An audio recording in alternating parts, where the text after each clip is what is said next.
तुम्ही पाहताय एबीपी माझा आणि एबीपी माझावर सुरू आहे झिरोवर.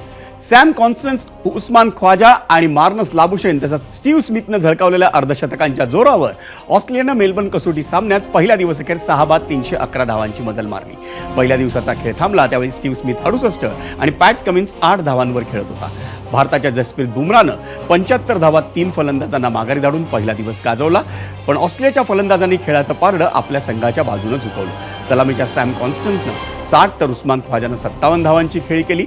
त्या दोघांनी 89 धावांची भक्कम सलामी दिली. त्यानंतर मार्नस लाबुशेननं 72 धावांची खेळी उभारली.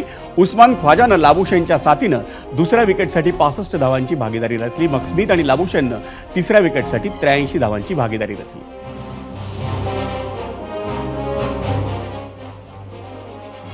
भारताचा अनुभवी फलंदाज विराट कोहलीला मेलबर्न कसोटी सामन्याच्या पहिल्या दिवशी त्याच्या मानधनाच्या 20% रकमेचा दंड ठोठावण्यात आलाय. पहिल्या दिवसाच्या 10व्या षटकात विराट कोहलीनं ऑस्ट्रेलियाच्या सॅम कॉन्स्टन्स सोबत केलेल्या गैरवर्तनामुळे आयसीसीच्या आचारसंहितेतल्या कलम 2.12चा भंग झाल्याचा आरोप आहे.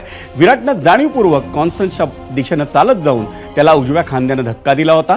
त्याचा हा गुन्हा लेवल 1 दर्जाचा आहे. त्यामुळे विराट कोहलीच्या मानधनाच्या 20% रकमेचा दंड त्याला ठोठावण्यात आलाय. तसंच त्याच्या शिस्तपालन पुस्तकात एका अवगुणाचीही नोंद करण्यात आली आहे.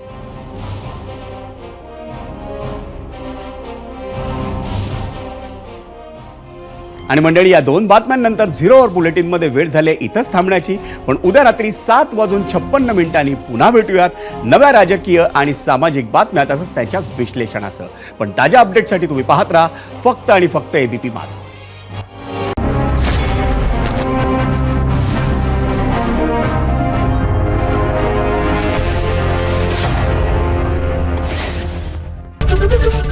एबीपी माझा, उघडा डोळे बघा नीट.